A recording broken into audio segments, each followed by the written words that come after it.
మిత్రులందరికీ నమస్కారం ఫ్రెండ్స్. ఆంధ్రప్రదేశ్ డిఎస్సికి సంబంధించి ఉపాధ్యాయ పోస్టుల భర్తీకి సంబంధించి ఆంధ్రప్రదేశ్ ప్రభుత్వం క్యాబినెట్లో కీలక నిర్ణయాలు తీసుకోవడం జరుగుతుంది. దీనికి సంబంధించిన కంప్లీట్ డీటెయిల్స్ అనే వీడియోలో మనం డిస్కస్ చేద్దాం.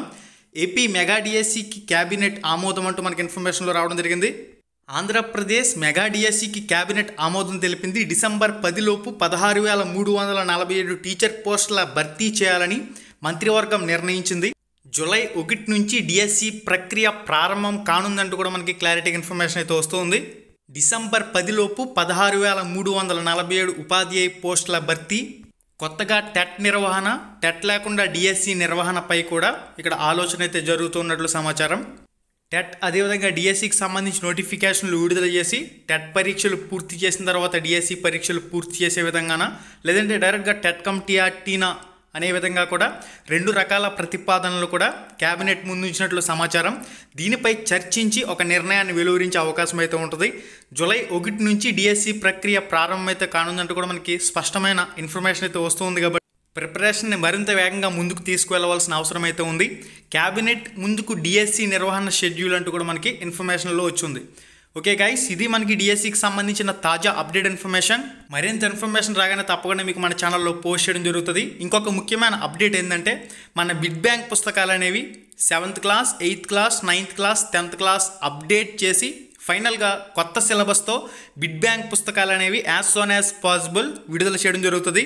కొత్త సిలబస్తో ఇటు టెట్ ఇచ్చినా డిఎస్సి ఇచ్చినా అన్నింటికి కూడా ఉపయోగపడే విధంగా, టెట్ ప్లస్ డిఎస్సి రెండింటికి కూడా ఉపయోగపడే విధంగా ఫైనల్గా కొత్త సిలబస్ బిడ్ బ్యాంక్ పుస్తకాలు అనేవి మన ఛానల్ ద్వారా ఆర్డర్ చేసుకునే విధంగా మీకు అవకాశం అయితే కల్పించడం జరుగుతుంది. కాబట్టి బుక్స్ రిలీజ్ చేయగానే మన ఛానల్లో మీకు క్లియర్ అండ్ కట్ వీడియో అయితే పోస్ట్ చేయడం జరుగుతుంది. అప్పటి వరకు కూడా వెయిట్ చేయండి. ఈలోపు టెక్స్ట్ బుక్లన్నీ కూడా చదవాల్సిన అవసరం అయితే ఉంది. మెయిన్గా 9th క్లాస్, 10th క్లాస్ కొత్త పుస్తకాలను చదువుకోవాల్సిన అవసరం అయితే ఉంది. దీంతోపాటుగా ఆల్రెడీ మనకి 1 to 8th క్లాస్ వరకు 2022-23 సంవత్సరాల్లోనే సిలబస్ అనేది చేంజ్ అయింది. కాబట్టి పెద్దగా ప్రాబ్లం అయితే లేదు. ఎక్కువ అవకాశాలు అనేవి టెట్ పెట్టిన తర్వాత డిఎస్సికి సంబంధించి పరీక్షలు నిర్వహించే అవకాశాలు అయితే ఉంటాయి. ఎక్కువగా టెట్ పెట్టేందుకు అవకాశం ఉంది. ఎందుకంటే టెట్ వల్ల ప్రభుత్వానికి ఒరిగేదేం లేదు. అప్లికేషన్ల రూపంలో ఫీజులు వస్తాయే తప్ప వాళ్ళకి పోయేదేమి ఉండదు. కాబట్టి ఖచ్చితంగా టెట్ పెట్టిన తర్వాత డిఎస్సికి సంబంధించి పరీక్షలు కండక్ట్ చేసే అవకాశం అయితే ఉంటుంది. డిసెంబర్ 10 లోపు 16,347 టీచర్ పోస్టుల భర్తీ చేయాలని మంత్రివర్గం నిర్ణయించడం హర్షణీయం. కొత్త క్యాబినెట్ కనుక ఆ మాత్రం ఊపున్న నిర్ణయాన్ని అయితే ఖచ్చితంగా తీసుకుంటారు. ఖచ్చితంగా 2025 జూన్ నాటికి పోస్టింగ్ల ప్రక్రియ కూడా పూర్తయ్యే అవకాశాలు అయితే ఉంటాయి. ఓవరాల్గా ప్రాసెస్ అంతా కూడా ఇది గైస్. మరింత అప్డేట్ ఇన్ఫర్మేషన్ మీరు మిస్ కాకుండా ఉండేందుకు మన ఛానల్కి అయితే సబ్స్క్రైబ్ అవ్వండి. www.ramramesh.education.in అనే వెబ్సైట్లో ఫ్రీ ఆన్లైన్ మాక్ టెస్ట్లు 600కు పైగా ఉన్నాయి. అవన్నీ కూడా ప్రాక్టీస్ చేయండి. మన యాప్ లింక్ డిస్క్రిప్షన్లో ఉంది, ప్రతి ఒక్కరు కూడా డౌన్లోడ్ చేసుకోండి. టెలిగ్రామ్ గ్రూప్ లింక్ డిస్క్రిప్షన్లో ఉంది, జాయిన్ అవ్వండి. మళ్ళీ కలుసుకుందాం. శుభం, ధన్యవాదాలు.